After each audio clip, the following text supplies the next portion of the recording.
مجھے حکم ہوا، پچھلی دفعہ بھی آیت تو یہی تھی،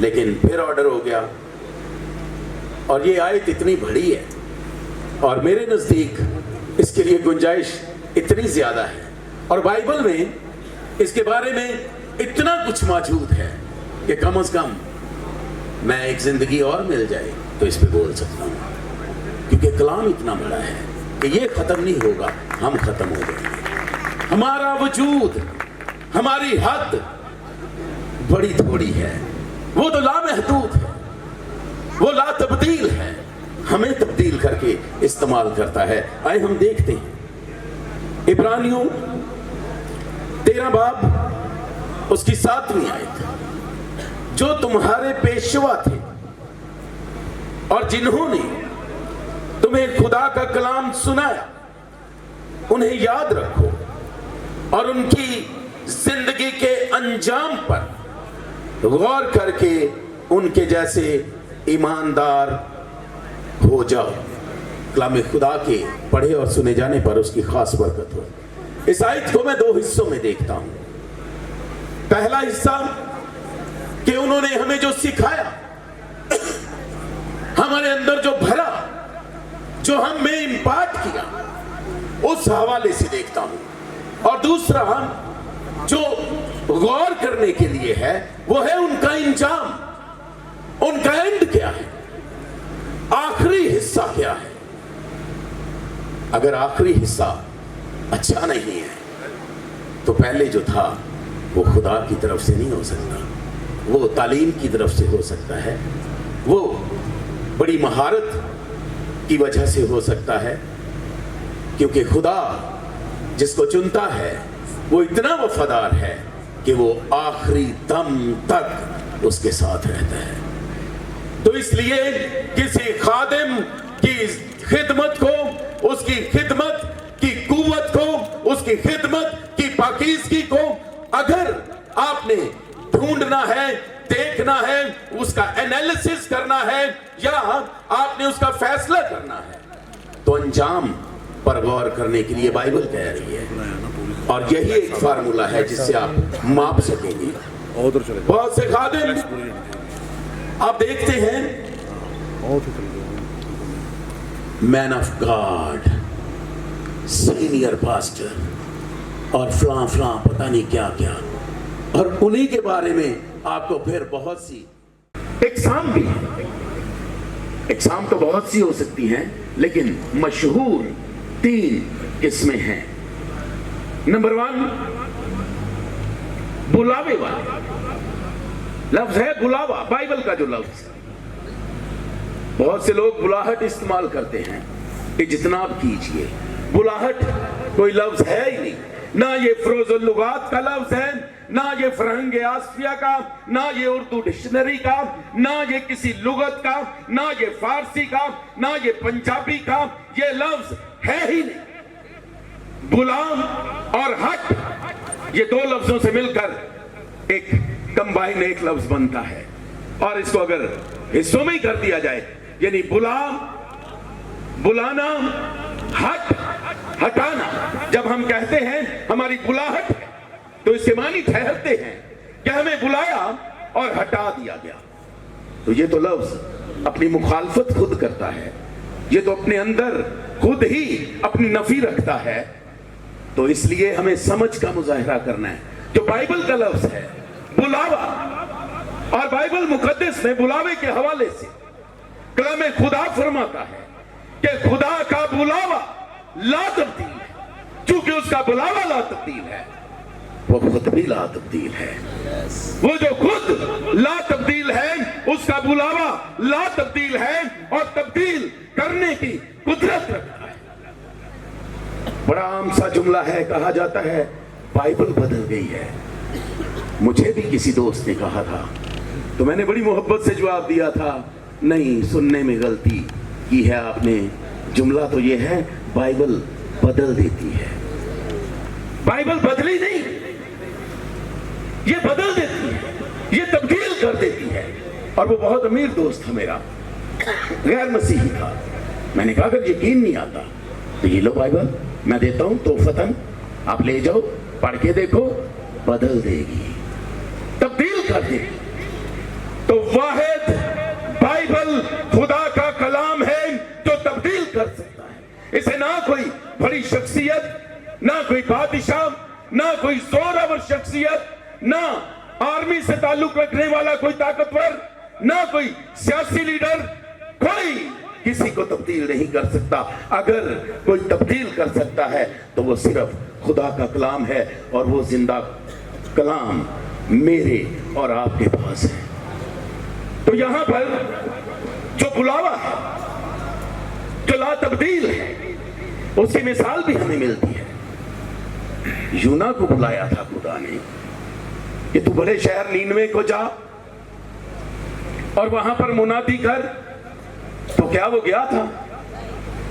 وہ نہیں تھا گیا، وہ ترسیس کو چلا گیا تھا۔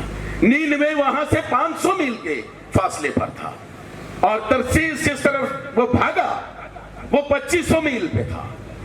دوری، فاصلہ زیادہ ہے، لیکن وہ والا سفر لیا کیونکہ وہ جانا نہ چاہتا، دور چلا گیا۔ تو کیا خدا نے اسے چھوڑ دیا تھا؟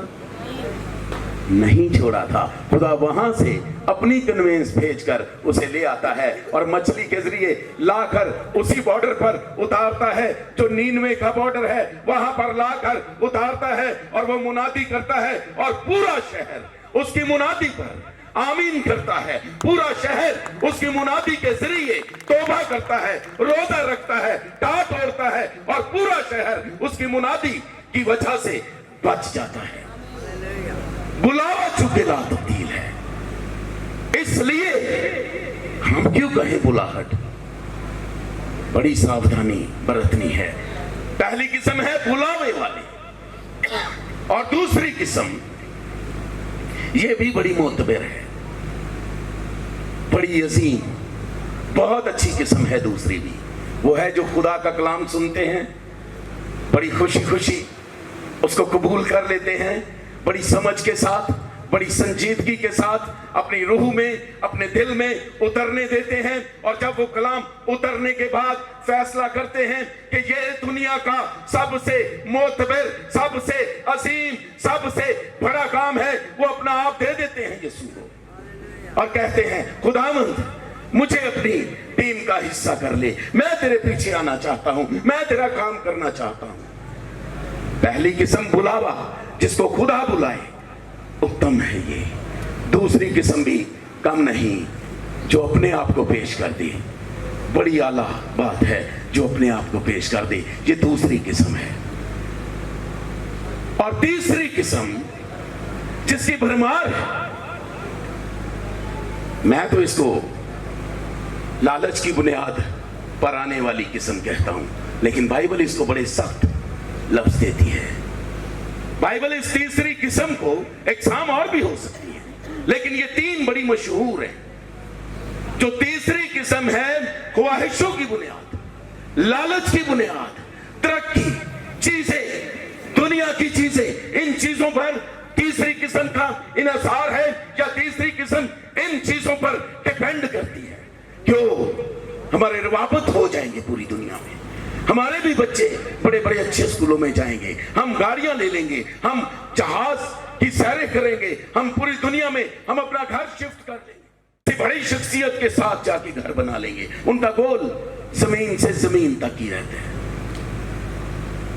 لالچ کی بنیاد، یہ تیسری قسم ہے۔ اور بائبل میں اس کے حوالے سے لکھا ہے، شاگرد آئے اور یسوع سے کہنے لگے خداوند تو نے اچھا بیج نہ بویا تھا تو یہ کڑوے دانے کہاں سے نکل آئے؟ تو یسوع نے جواب دیا، رات کے اندھیرے میں ابلیس آ کر بو گیا۔ تو یہ جو کڑوے دانے ہیں، جو رات کے اندھیرے میں بوئے جانے والے ہیں، یہ اندھیری راہیں بتانے والے، یہ خواہشات کے مارے، ان کو کوئی پرواہ نہیں کہ ہمارے لفظوں سے کتنے لوگ ہلاک ہو جائیں گے۔ پیشوا پہ بڑی ذمہ داری ہوتی ہے۔ اگر ایک پاسبان، اس کی کلیسیا ہے، 1000 سے 1500 لوگ، تو اس کا مطلب ہے 1000 سے 1500 لوگوں کی زندگیوں کا وہ ذمہ دار ہے. یہ بڑی اہم پوسٹ ہے. تو اگر کالی بھیڑوں کو، ان کڑوے بیجوں کو دیکھیں تو بائبل ان کے بارے میں اور بھی ترتیب سے بتاتی ہے. شاید آپ کو سمجھ آ جائے. اگر آپ متی کی انجیل پڑھیں اس کا 7واں باب 22 اور 23 آیت، وہاں پہ یوں لکھا ہے، اس دن بتیرے مجھ سے کہیں گے، اے خداوند کیا ہم نے تیرے نام سے نبوت نہیں کی اور تیرے نام سے بہت سے معجزے نہیں دکھائے؟ اس وقت میں ان سے صاف کہہ دوں گا کہ میری کبھی تم سے واقفیت نہ تھی. اے بدکارو، میرے پاس سے چلے جاؤ. جن کو میں لالچی کہہ رہا ہوں، جن کا دھیان، فوکس دنیا کی چیزیں ہیں، یہ جو تیسری قسم ہے، بائبل اس کو بدکار چرواہا یا بدکار پیشوا یا بدکار پاسبان کہہ رہی ہے. 7 لفظ ہے، لیکن کہہ کون رہا ہے؟ جس کے پاس اختیار ہے. یسوع کہہ رہے ہیں، جس کا نام ہی معجزہ ہے. اور تمہارے لیے ایک لڑکا تولد ہوا، یہ وہ ہے جس کا نام عجیب، مشیر، ابدیت کا باپ، سلامتی کا شہزادہ ہے. یہ وہ کہہ رہے ہیں جو قدرت کا مالک ہے. یہ وہ کہہ رہے ہیں، اس کا نام ہی عجیب ہے. جو عجیب لفظ ہے یہ عجائب کی واحد ہے. عجائب کے معنی ہے معجزات، اور واحد جو عجیب ہے اس کا معنی ہے معجزہ. ہماری دنیا میں اس کی اہمیت، اس کی قوت اس لیے کم پڑ گئی کہ ہم عجیب لفظ کو انڈرسٹینڈ نہیں کیا ہم نے، اور اس کو استعمال کرتے ہیں جو شخص ہمیں پسند نہ آئے، جو ہماری سوچوں کے مطابق نہ ہو، یا جو آپ سے اختلاف کرے، یا جس کو کوئی سمجھ ہی نہ آئے آپ کے نزدیک، جو بے وقوف ٹھہرے، ہم اس کو کہہ دیتے ہیں او وہ تو بڑا عجیب ہے. کیونکہ ہم ایسی زبان کے مالک ہیں جو ابہام کی زد میں ہے، جو لشکری زبان ہے، جس میں بڑی زبانیں ایک متنجن بنا ہوا ہے، تو ہم سیکھ نہیں پاتے. لیکن میں اس پلیٹ فارم سے، یہ جو پلیٹ فارم خدا نے یہاں پہ سجایا ہے، ہر سال خدا اپنے بندہ کو استعمال کرتا ہے، آپ کو یہ بتانا چاہتا ہوں، معجزہ تو اس کا نام ہے، عجیب اس کا نام ہے. تو معجزے کرنے والے وہ جا کے کہیں گے تو ان کی چھٹی ہو جائے گی. میری تم سے کبھی واقفیت نہ تھی. کیونکہ ان کے جو معجزے ہیں وہ ایسا دھوکے دینے والے ہیں، ان کی بنیاد اتنی جھوٹی ہے کہ شرم آتی ہے. آپ تو میچور لوگ ہیں، آپ سب کو شاید پتا ہی ہو، لاہور میں تو ایسے کاریگروں کی اتنی دکانیں ہیں کہ ہر شخص اب معجزہ کر رہے ہیں. کیمرے کا محتاج نہیں ہے معجزہ. معجزہ تو یسوع ہے. کیمرے کے سامنے مردے کو لٹا کر اس کو زندہ کرنا، وہ مرا ہی نہیں ہوتا، پہلے ہی زندہ ہوتا ہے.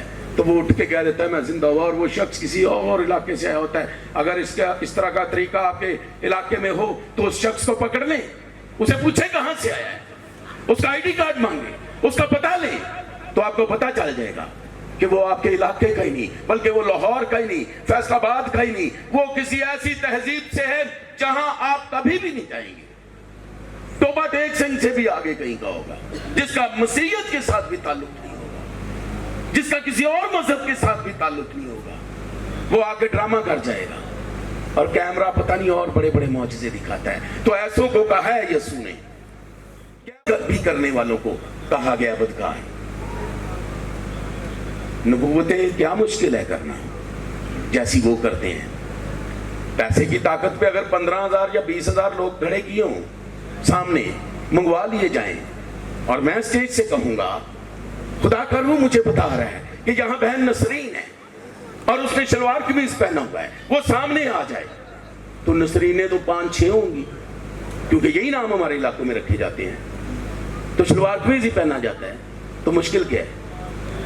تو وہ 3 4 5 نسرینے جو ہیں وہ کنفیوز ہو جائیں گی، پھر زور سے خدا کا روح بتا رہے ہیں آپ ڈریں مت، سامنے آئیں۔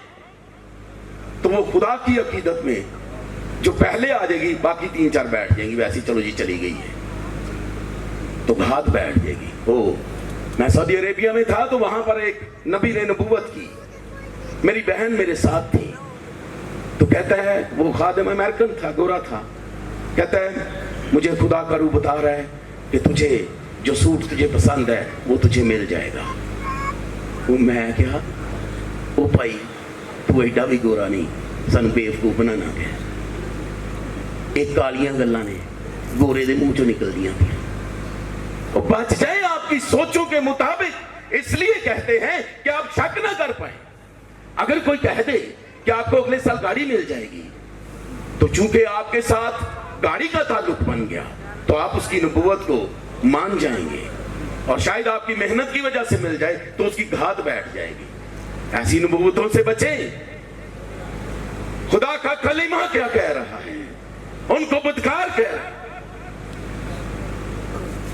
اور ایک میں اس جگہ سے بات بتا دوں آپ کو، بڑا آسان ہے، اتنی ٹیکنالوجی فاسٹ ہو گئی ہے اتنا ہی فراڈیا بھی فاسٹ ہو گیا ہے۔ باہر جو کھڑے ہوتے ہیں سیکیورٹی کے لوگ، انہیں سیٹ دیے ہوتے ہیں واکی ٹاکی، تو وہ جب بھر جاتا ہے پنڈال، 1500 2000 یا 10,000 یا 15,000 لوگوں کا انتظام کیا ہوا ہے، تو جو گاڑیاں آتی ہیں ان میں سے پھر وہ پوچھنا شروع کر دیتے ہیں کہ آگے رش پڑا ہے، بتائیں آپ کہاں سے آئے ہیں؟ وہ بتاتے ہیں جی ہم فلاں گاؤں سے آئے ہیں۔ اچھا آپ کتنے لوگ ہیں؟ ہم جتنے لوگ ہیں۔ اچھا تو ماں جی آپ کا نام کیا ہے؟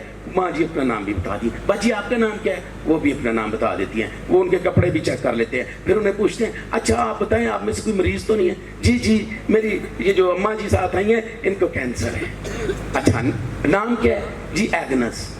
اچھا ٹھیک ہے، ان کو بھیج دیا، ساتھ ہی اسٹیج پہ پیغام دے دیا کہ ایگنس آئی ہیں اور ان کا نام یہ ہے، اس کے ساتھ اتنے لوگ ہیں، کپڑے انہوں نے اس طرح کے پہنے ہوئے ہیں، اتنی ایج ہے۔ تو پھر یہ سارا کچھ تو سامنے چلا گیا۔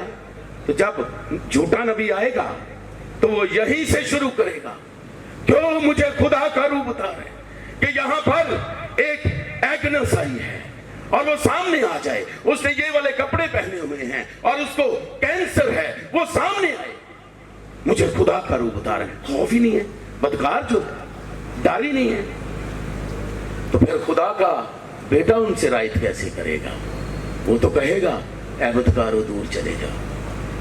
تو مت جائیں یہ ٹی وی کی نبوتیں اور ٹی وی کے معجزے، بائبل کا معجزہ جو یسوع خود ہے، جو خدا کا کلمہ ہے، خدا کا بیٹا ہے، خدا کا قدوس ہے، الفا اومیگا ہے، شروع اور آخر، ابتدا اور انتہا، کلمہ خدا میرے لیے آپ کے لیے مر کر، موت کو مار کر زندہ ہونے والا، وہ سب سے بڑا معجزہ کہ اس کا زندہ ہونا مجھے اور آپ کو زندہ کرتا ہے۔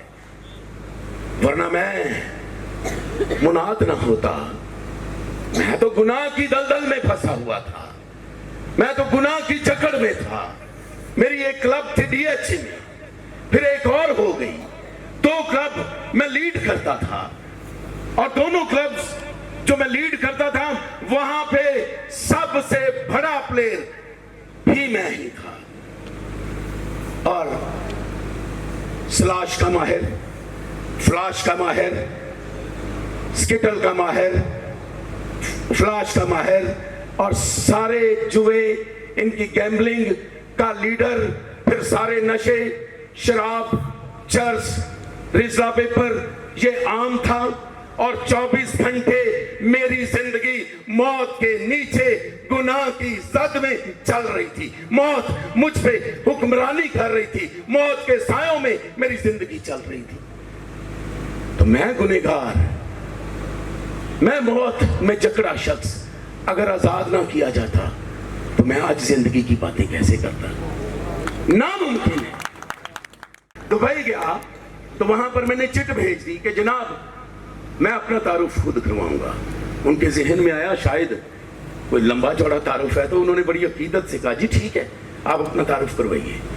जब मैं माइक पे आया तो मैंने आके यही कहा, ना मैं रेवरेंड हूँ, बल्कि मैं रेवरेंड भी नहीं, ना मैं डॉक्टर हूँ, ना मैं बिशप हूँ, मैं गुनाह की जद से, गुनाह की गलाजत से, धुला यसू के लहू से आपके पास आया हूँ। मेरा तारुफ तो ये है कि मैं गुनाह से छुड़ाया गया हूँ, मुझे गुनाह से आजाद किया गया है, तो मेरा तारुफ तो ये है। तो यहां पर हम बात कर रहे हैं झूठे नबी और झूठे मौजज़े दिखाने वाले, ये तीसरी किस्म जो है ये बड़ी खतरनाक है। इतनी खतरनाक है, वो कहते ना खुद तो डूबे हैं सनम, तुम्हें भी ले डूबेंगे, ये सारे जमाने को ले डूबने वाली किस्म है, इतनी खतरनाक। और मैं तो इसको डिजिटल दरबार कहता हूँ, आप भी कहना शुरू कर दें अगर समझ आ रही है, क्योंकि ये डिजिटल दरबार एक तार के जरिए हर घर में घुसा हुआ है और इतनी गुमराही फैला रहे हैं, इतना अंधेरा फैला रहा है कि शायद इब्लीस भी रेस्ट पे चला गया है। वो कहता है पाकिस्तान में जरूरत ही नहीं, बंदे अब काम से ही कर रहे हैं। और वो देखता है कुछ लोगों को, अगर वो जाग रहे हो तो सोता है, अगर सो रहे हो तो वो नहीं सोता, वो फिर ड्यूटी देता है कि मेरे बंदे सोए हुए हैं। खुदा के लिए, खुदा के कलाम को समझिए, ये बड़ा आखिर जमाने का दौर है, ये बड़ा आखिरी दौर है। अगर ये वक्त जाया कर दिया तो फिर रोना और दांत पीसना होगा, फिर बड़ी तबाही होगी, फिर खत्म शुद्ध हो जाएगा। अंजाम देखिए ऐसे लोगों का जो कभी बड़े आपको चमक धमक के साथ दिखाई देते थे, आप ही की जिंदगी में थोड़े से वक्त में उनके बारे में आपने पता नहीं क्या क्या सुना है। तो ये जो किस्म है इंतहाई खतरनाक, शायद इन पे इब्लीस भी अब इतराता है। तीन बड़ी बदरूहें हैं जिन पे वो बड़ी डिपेंडेंस का इजहार करता है, मनी, प्राइड एंड सेक्स। तो ये जो बदकार है, ये जो बदकार चरवाहा है, ये इन तीन बदरूहों से लदा होता है। ये तीनों बदरूहें इस पर काबिज होती हैं, ये तीनों बदरूहों की जद में होता है। आप कभी थोड़ा सा खोज करके देखिएगा। चलें, अब आते हैं बुलावे वाले जो है। बुलाया है खुदा, जिसको बुलाए उसको दर्जा तो फिर ज्यादा ही देना पड़ेगा। हाँ, उसके बुलावे के मुताबिक वो चाल चले। ये देखिए, ये जो आयत लिखी है कि मेरे इंतकाल के बाद तुम उन चीजों को याद रखना जो सिखाई गई, वो कलाम जो मेहनत करके ऐसे लोगों ने इम्पार्ट किया, उनको याद रखना। ये इम्पार्ट करने वाले लोग, इनकी जिंदगी पे जरा गौर करें। बुलावे वालों को हम इनको भी बाइबल से देखते हैं। जो तीसरी किस्म है वो कहां से देखी हमने? बाइबल से। अब ये जो बुलावे वाली किस्म है, इसको भी बाइबल में से देखते हैं, कहीं और से देखने की क्या जरूरत है, बाइबल में दिखाएगी। मेरे साथ देखिए, पौलुस के बारे में हम देखते हैं। अमाल 26 बाब उसकी 14 आयत देखिए।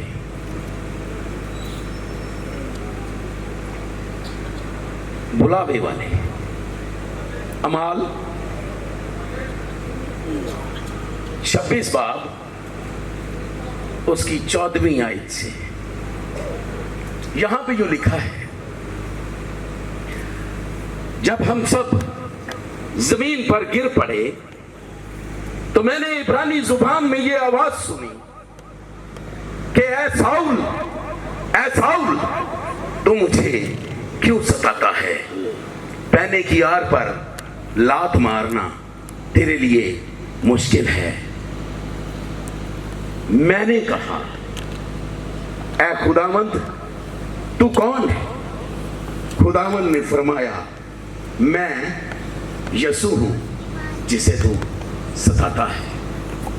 अब साउल, ये जो बुलावे वाला है, बुलावे की भी मशहूर, जो बुलावे की बहुत सी किस्में हो सकती हैं, लेकिन खुदा के बुलाने की भी 3 किस्में बड़ी मशहूर हैं। एक, वो डायरेक्ट आपको बुलाए, आपसे बात करे, आपसे कलाम करे, आपकी होश में आप जाग रहे हैं तो वो आपसे बिलमुशाफा आपके सामने आ जाए, आपको दिखाई दे, आपको सुनाई दे, आप उसे देखें, आप उससे बातें करें, जैसे ये साउल कर रहे हैं।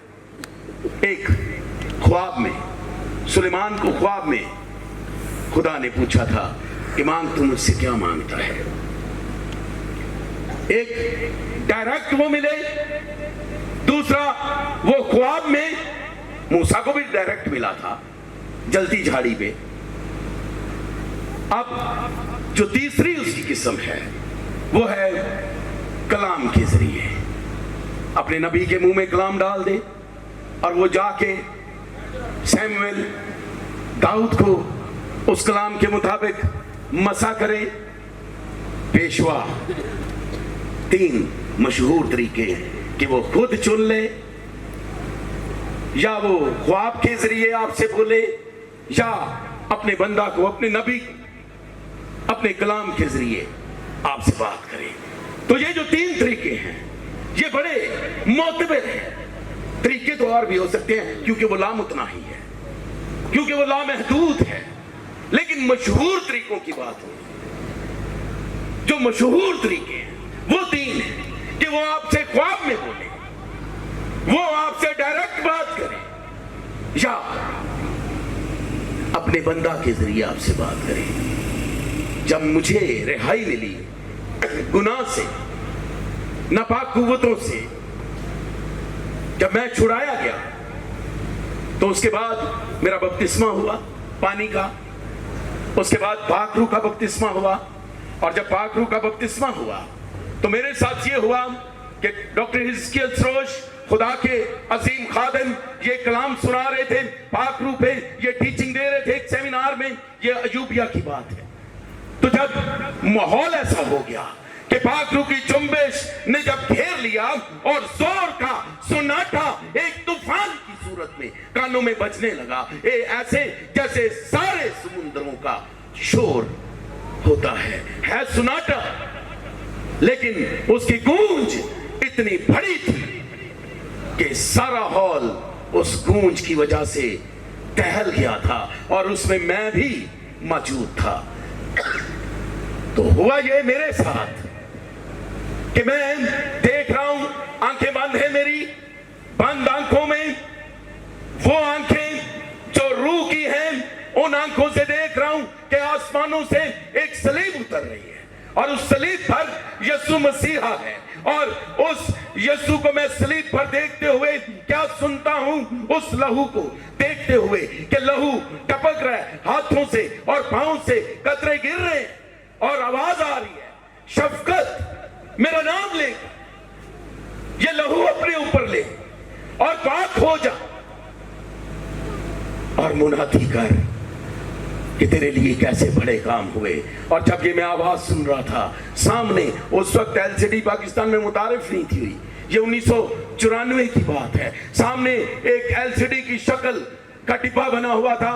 जब ये आवाज मैं सुन रहा हूं कि ये लहू अपने ऊपर ले और अपने गुनाहों से आजाद हो जा, तो सामने एलसीडी पर मैं अपने गुनाह देखता हूं और लहू का कतरा गिरता है, गुनाह धुल जाता है, वॉश, दूसरा गुनाह आता है, धुल जाता है, वॉश, तीसरा गुनाह आता है, धुल जाता है, वॉश। एक ही वक्त में मैं अपने गुनाह धुलते देख रहा था, एक ही वक्त में आसमान से सलीब उतरती देख रहा हूं, उसी वक्त में लहू के कतरे गिरते देख रहा हूं और आवाज सुन रहा हूं कि शफकत इस लहू को अपने ऊपर ले और पाक हो जा और मुनादी कर कि मैंने तेरे लिए कैसे बड़े काम किए हैं।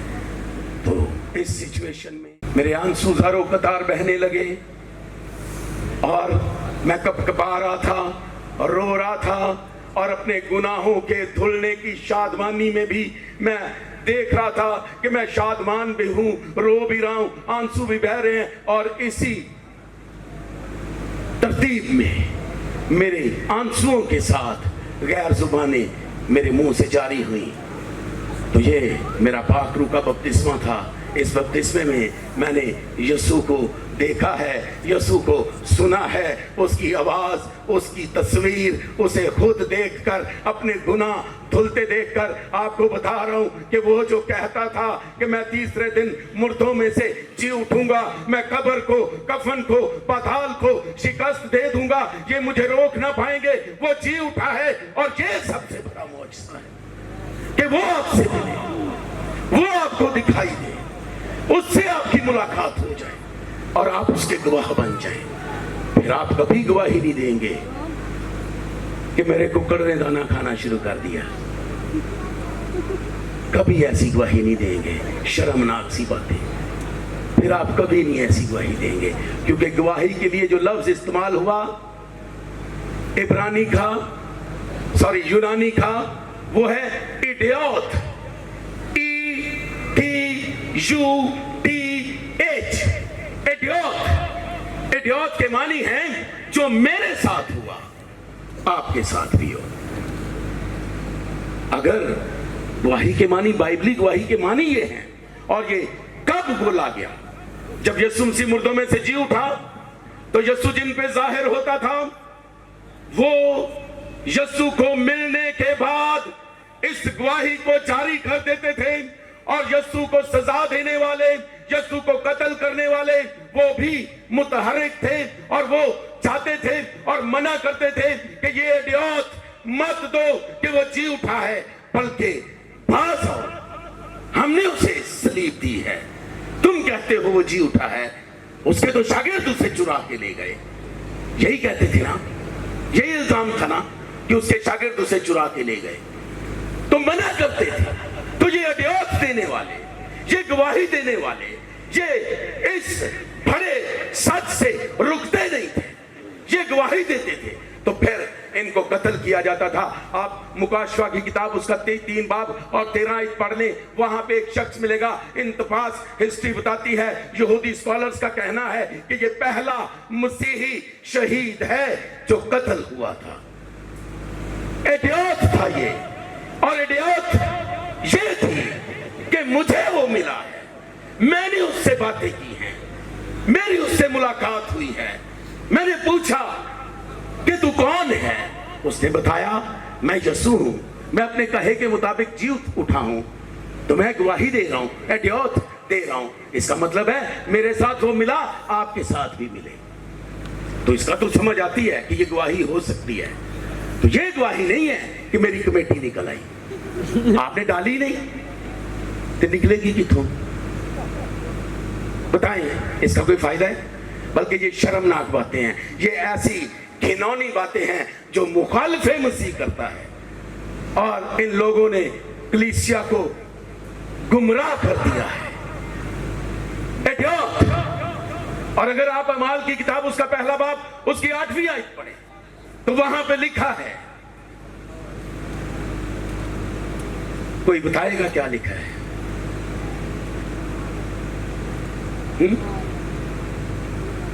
नहीं, जुबानी। यस, जब तुम पर रूहुल कुद्स नाजिल होगा तो तुम कुव्वत पाओगे, और तुम पहले यहूदिया, फिर सामरिया, और फिर नहीं, ये एक और है, पहले यरूशलेम यानी घर, फिर यहूदिया यानी अगला शहर, फिर सामरिया उससे अगला शहर, फिर जमीन की इंतहा तक बीमारियों के गवाह होगे। क्या ये लिखा है? क्या लिखा है? मेरे गवाह होगे। क्या? कि वो जी उठा है रूहुल कुद्स के मिलने पर।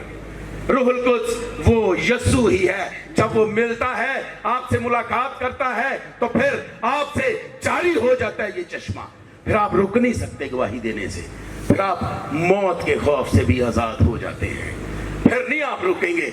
जितना मर्जी आपको कोई धमकाए, आप कहेंगे कि नहीं मेरी मुलाकात हुई, नहीं मैंने सवाल किए, मुझे जवाब मिले, मैंने उसे छू कर देखा। छू के देखा था ना किसी ने, तोमा ने। तो आप अगर कहोगे कि खुदावंद मैंने तुझे छू के देखना है, तो वो इतना हलीम है, वो आपको भी इजाजत दे देगा, आप भी छू के देखेंगे। वो वफादार है, वो मोहब्बत से भरा है, वो आज भी यकसा है। उसके बारे में लिखा है, खुदा का बेटे के बारे में, उसके कलिमे के बारे में लिखा है, वो कल आज बल्कि अब तक यकसा है। तो ये उसकी यकसानियत है कि वो आज भी आपसे मिले, वो आज भी आपसे बातें करे, वो आज भी आपको अपना बदन छूने के लिए आपके करीब आ जाए, आप उसे छू के देख सके। इतना असीम, इतना मोहब्बत से भरा वो मेरे और आपके लिए, गुनहगारों के लिए इस दुनिया में आया है। देखिए उसकी पिदराना शफकत, देखिए उसकी मोहब्बत कितनी बड़ी है। और अपने अहवाल देखिए क्या है, जरा गौर कीजिए, निकल आइए, इस गुनाह आलूदा तालीम से बच जाइए और खुद भी जरा गवाहियों पे परहेज करें। ऐसी गवाहियां मत दें चर्चिस में कि मेरा बच्चा फर्स्ट आ गया। ये क्या गवाही है? यीशु कह रहा है, पहले यरूशलेम, फिर यहूदिया, फिर सामरिया, फिर जमीन की इंतहा तक मेरे गवाह हो गए। तो आप 2.5 पे आगे टाइम जाया कर रहे हैं।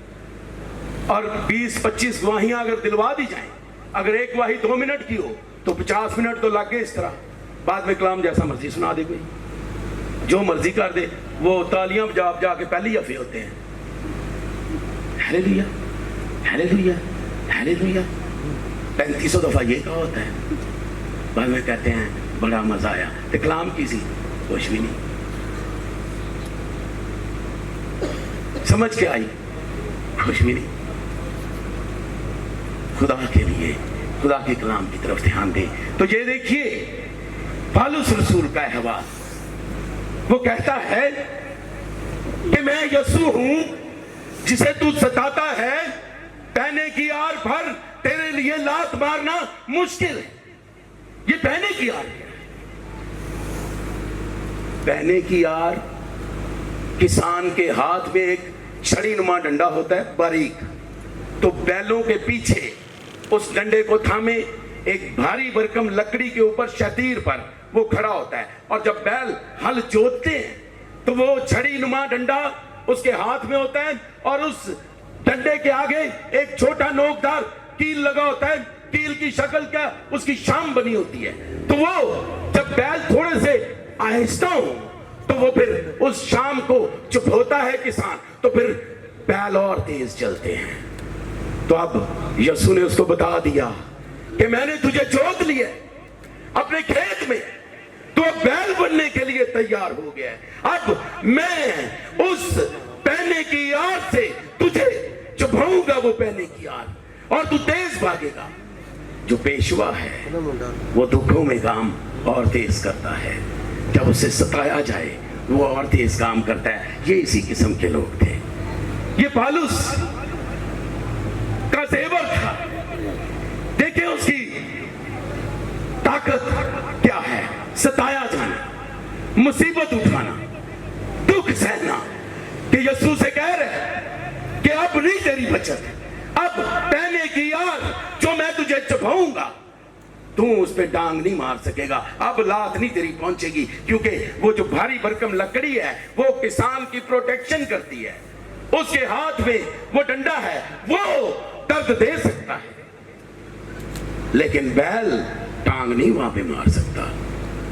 तो अब बैल ये बना है, ये पेशवा पौलुस, जिसके बारे में लिखा है कि इसने पूरी दुनिया में जितनी दुनिया दरियाफ्त थी हर जगह पर खुदा का कलाम सुनाया। इसने झाड़ों में, समुद्रों में, तूफानों में, कैद में, हवालात में, बादशाहों के सामने, वुज़रा के सामने, मुखालफों के सामने, इसने मंदिरों में, इसने पुजारियों के सामने, हर जगह खुदा का कलाम सुनाया। इसने कोई जगह छोड़ी नहीं।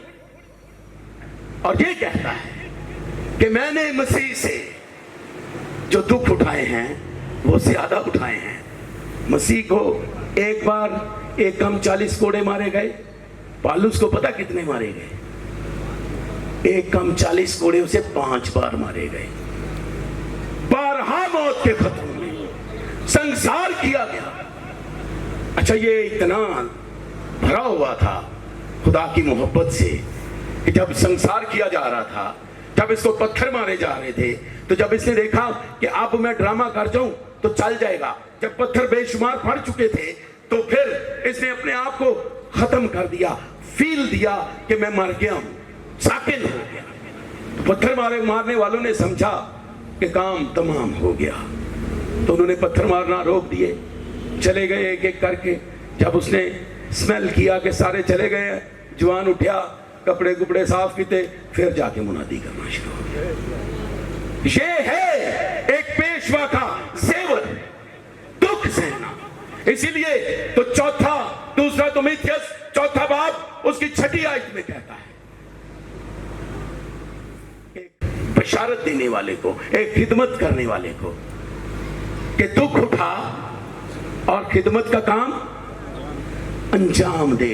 यानी खिदमत का काम, इसकी बुनियाद, इसका आगाज, इसका सेंटर, इसका एहतमाम सब दुख के साथ है। और दुख ये नहीं कि कोई आके आपको बस पत्थर ही मारी जाए, नहीं, दुख बड़ी किस्म के हैं। एक चरवाहे को पता है उन दुखों का। वो अपने बच्चों की खुशियों को कुर्बान करके कलीसिया में किसी फौतगी पे चला जाता है, घर में सालगिरह है छोड़ देता है, घर में कोई बड़ा ही जरूरी इवेंट है वो छोड़कर चला जाता है, अपने बच्चों को प्रायोरिटी पे नहीं रखता और खिदमत करता है सारा साल, 10 साल, 15 साल, 20 साल, 30 साल, सारी जिंदगी अपनी खुशियों को पीछे करके कलीसिया को संवारता रहता है, कलीसिया को तैयार करता रहता है दुखों के लिए कि किस तरह दुखों पर गालिब आना है। वो गालिब आना सिखाता रहता है। मसीही जिंदगी सेट लाइफ नहीं है। इन अदवार में जो रोल मिला टीवी पर, उसके मुताबिक नौजवान धड़ाधड़ पादरी बन रहे हैं। वो और तरह की बातचीत है, वो बाइबल की नहीं है, वो प्रॉस्पेरिटी की बातचीत है। तो प्रॉस्पेरिटी जो है वो बाइबल की तालीम नहीं है। पेशवा पौलुस को देखेंगे तो दुख मिलेंगे, पतरस को देखेंगे तो दुख आपको नजर आएंगे। आप जितने भी पेशवा देखेंगे बाइबल में, आपको दुखों से भरे, दुखों के साथ लड़ते, दुखों पर गालिब आते, दुखों के साथ जोर आजमाई करते नजर आएंगे। यूहन्ना ने जो किताब लिखी मुकाशफा की, कहां पे लिखी? पितमस के जजीरे में। तो जो पितमस का जजीरा है ये मौजूदा माल्टा है। वो जगह ऐसी जगह थी जहां पर गर्म पानियों के चश्मे थे और उन चश्मों से, गर्म पानियों से भाप निकलती रहती थी और वो भाप की वजह से बड़ी सफोकेशन रहती थी कि वहां पर ऑक्सीजन की कमी इस हद तक थी कि जिंदा रहना मुश्किल था। तो इतनी तकलीफ में, इतनी मुसीबत में मुकाशफा की किताब मिल गई। तो क्या वो सुख में होगा? दुखों के साथ, दर्द के साथ, मुसीबत के साथ लड़ता है पेशवा और मेरे लिए, आपके लिए राह हमवार करता है एक पेशवा। तो इसीलिए तो खुदा का कलाम जो है वो फरमाता है कि उन्हें याद रखो जिन्होंने तुम्हारी खातिर दुख उठाए, जिन्होंने तुम्हारी खातिर मुसीबतें उठाई, जो तुम्हारी खातिर रातों को जागे, जिन्होंने आंसू बहाए, शिफात की, रोए खुदाए कुदूस के सामने आपकी बहाली के लिए, आपकी सेहत के लिए, आपके बच्चों की कामयाबी के लिए वावेला किया, आपके लिए उन्होंने मातम किया। खुदाए कुदूस के तख्त के आगे अपने आंसुओं से आपके लिए बरकतें लिखते रहे, उनको याद रखो। मुझे जर्मनी की एक मिसाल याद आती है कि वहां पर जर्मन डॉक्टर्स ने हड़ताल कर दी। कहने लगे कि हमारी जो सैलरी है ये कम है, हमारी सैलरी कम से कम जो हमारे टीचर्स हैं, उस्ताद हैं, जो उनके बराबर कर दें। तो जो जज था सुप्रीम कोर्ट का, اس نے کہا کہ آپ مجھے بتائیں کہ جن لوگوں کی وجہ سے آپ ڈاکٹر بنے ہیں میں ان کے برابر آپ کو کیسے کر دوں، مجھے فارمولا دے دیں۔ اتنی عزت ہے استاد کی، اتنی عزت دیتے ہیں معاشرے، تہذیبیں، اور جو تہذیبیں استاد کو عزت دیتی ہیں وہ خود بھی عزت پاتی ہیں، کیونکہ جیسا بوگے وہی اگے گا۔ کبھی نہیں ہوا کہ آپ گندم بوئیں تو کپاس اگے، جو بوئیں گے وہی اگے گا۔ عزت بوئیں گے عزت اگے گی۔ تو معاشرے عزت کرتے ہیں اساتذہ کی۔ یہودی، اہل یہود، ان کے نزدیک ایک استاد کی، ایک پیشوا کی کیا عزت ہے؟ ان کی یہ ٹریڈیشن ہے، ان کی روایت ہے کہ اگر کسی الزام میں باپ جسمانی اور استاد اکٹھے پکڑے جائیں، گرفتار ہو جائیں، تو شاگرد جو ہے، یا بیٹا، باپ کا وہ بیٹا ہے اور شاگرد ہے استاد کا، اب بندہ ایک ہے، باپ دو ہیں، ایک جسمانی باپ ہے، ایک روحانی باپ ہے، تو اس کے لیے یہودی ٹریڈیشن یہ ہے، یہودی روایت یہ ہے، ان کا اصول یہ ہے کہ شاگرد پہلے اپنے استاد کی ضمانت کا بندوبست کرے، پھر جسمانی باپ۔ تو ہمارے ہاں تو ایسا نہیں ہے، ہم تو استاد کے بھی استاد بن جاتے ہیں، بلکہ بعض اوقات بتانا بھول جاتے ہیں، اپنے استاد کا تعارف نہیں کرواتے۔ یہ گانے والوں میں تو یہ بات بڑی زیادہ ترقی کرتی ہے، اپنے استاد کو پیچھے چھوڑ جاتے ہیں۔ بلکہ ایک بڑا مشہور واقعہ ہوا ہے استاد کالے خاں کا، اس کے شاگرد نے چیلنج کر دیا اپنے استاد کو، کالے خاں کو، کیوں اسی اگے نکل گئے ہیں۔ تو اب جو استاد کالے خاں تھا وہ تو استاد تھا، تو اس نے بھی چیلنج قبول کر لیا، ریاض کیا، سیدھا کیا اپنا گلا شلا۔ جب لگا میدان تو چونکہ یہ تو عقیدت کا کام ہے، تو کالے خاں کا جو شاگرد بہت اچھا ہو چکا تھا اس پہ رحم ہی نہیں ہوا، اس کی آواز ہی نہیں نکلی، اور کالے خاں نے جو گایا دنیا نے سنا۔ اس وقت اس نے کہا تھا پاکٹ مارے تو بچہ روئے، بچہ مارے تو پاکٹ سوئے۔ پاکٹ کہتے ہیں استاد کو، یہ سنسکرت میں، تو پاکٹ استاد کو کہتے ہیں۔ تو وہ کہہ رہا تھا استاد اگر مارے شاگرد کو تو وہ روئے گا، لیکن چونکہ وہ بچہ ہے اس کے ہاتھ استاد کا نقصان نہیں پہنچا سکتے۔ اس کے بعد کالے خاں کے شاگرد کو نہیں آواز ملی، ختم ہو گیا، تباہ ہو گیا، برباد ہو گیا۔ ہمارے معاشرے میں بھی ہم استاد کی چونکہ عزت نہیں کرتے اس لیے مارے جاتے ہیں۔ میں اختتام میں آخری بات کرتے ہوئے پیشواؤں کے لیے یہ کہنا چاہوں گا، جو خدا کے خادم پاسٹر ہزقیل سروش میں بڑی کوٹ کوٹ کے بھری ہوئی تھی کہ وہ گنہگاروں کے لیے آنسو بہاتے تھے، وہ گنہگاروں کے لیے روتے تھے اپنی دعاؤں میں، اور پیشوا کے آنسو جو ہیں یہ اس کی طاقت ہے۔ یہ آنسو جو ہیں امتوں اور قوموں کو سرفراز کر جائیں گے، دولت مند کر جائیں گے۔ ان آنسوؤں میں اتنی طاقت ہے، اور پیشوا اپنے آنسوؤں کے زور سے معاشرے کو پاک صاف کر دیتا ہے، بحال کر دیتا ہے، زوراور کر دیتا ہے، طاقتور کر دیتا ہے۔ چرچ میں انہوں نے ایک دفعہ فرمایا کہ میری دولت، میرا بینک بیلنس نہیں ہے، اور ان کے پاس کوئی بینک بیلنس نہیں تھا، ان کے پاس تو بڑی گاڑی بھی نہیں تھی، چھوٹی سی گاڑی تھی کلٹس، اسی پہ وہ آسمان پہ گئے ہیں۔ تو کہنے لگے میری دولت، میرے سامنے میری کلیسیا کھڑی ہے، میری دولت وہ ہے کہ میں کتنوں کو یسوع کے لہو سے دھو کر صلیب کے نیچے لے جا چکا، کتنوں کو ہمیشہ کی زندگی کا وارث بنا چکا، کتنوں کو خدا کے خاندان کا حصہ کر چکا۔ میری دولت یہ ہے۔ ایک پیشوا کی، ایک خادم کی دولت اس کی کلیسیا ہے، اور اگر پیشوا बहुत अमीर है, इतना अमीर है, और कलीसिया यानी बच्चे गटर निकाल रहे हैं, झाड़ू दे रहे हैं, गरीब हैं, तो फिर दाल में कुछ काला है। हमारी हालत इसलिए खराब है कि ये जिम्मेदारी दो पार्टियों की है, एक रूहानी क़यादत और एक सियासी क़यादत। ना हमारी सियासी क़यादत में इतनी ताकत है और रूहानी क़यादत भी बड़ी कुचली हुई है। आए हम मांगे खुदा से ऐसे पेशवा जो आंसू बहाएं, ऐसे पेशवा जो गुनहगारों के लिए तड़पे, जो हमारी बदहाली के लिए तड़पे, जो हमारे लिए दुआएं करें, आंसू बहाएं।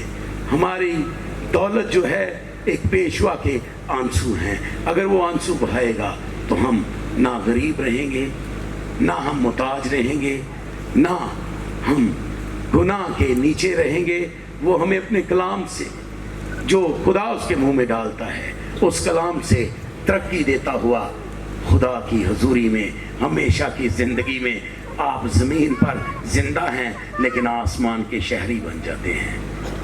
कितनी बड़ी बात है कि ज़मीन पर मौजूद लोग आसमान, ड्यूल नेशनलिटी के मालिक, आसमान के भी मालिक और पाकिस्तान के भी शहरी, फैसलाबादी भी और आसमानी भी, लाहौरी भी और आसमानी भी, ड्यूल नेशनलिटी। लोग अमेरिका की नेशनलिटी ढूंढते हैं, लोग इंग्लैंड की नेशनलिटी ढूंढते हैं। मौत वहाँ पे भी है, बीमारियाँ वहाँ पे भी है, गुनाह, इब्लीस, लानतें सब वहाँ पे भी हैं। अगर आसमान की बादशाही, अगर आसमान की नेशनलिटी, अगर ये आपके अंदर उजागर हो गई बात, तो ये बड़ी बात है, ना ख़त्म होने वाली ज़िंदगी का लाइसेंस मिल जाना। आए हम अपने सरों को झुकाएं और ऐसे पेशवाओं के लिए शुक्र करें जो हो गए, जो इम्पार्ट कर गए, और उनके लिए ये आयत जचती है कि मेरे इंतकाल के बाद वो बातें जो उन्होंने सिखाई, वो कलाम जो उन्होंने भरा, इसको याद रखा जाए। आए हम दुआ करें और मैं दरख्वास्त करूंगा पहले ऐसे बहन भाइयों से जो चाहते हैं कि वो खुदा के इस बड़े काम के लिए बुलावे में आ जाएं, वो अपने हाथ दिखाएं। Praise Lord, hallelujah. और वो बहन भाई जो पहले से इस खिदमत को अंजाम दे रहे हैं, पास्टर साहबान, एल्डर साहबान, सब अपने प्लीज हाथ दिखाएं। वो प्रेज लॉर्ड, हालेलुया। नीचे कर लीजिए हाथ। और वो भी जो चाहते हैं कि खुदा अपने फजल से जो वो चाहता है, अगर वो चुनना चाहता है, अगर बुलाना चाहता है, तो मैं हाजिर हूं। लेकिन अगर वो चाहता है कि मैं इसी तरह उसका गवाह बना औरों तक कलाम लेके जाता रहूं, वो भी खुदावंद के सामने अपने आप को पेश कर सकते हैं। सब अपने सर झुका लें, आंखें बंद करें और नए तौर से इस काम को शुरू करें।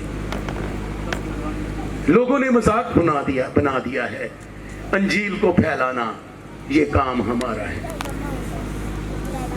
इंजील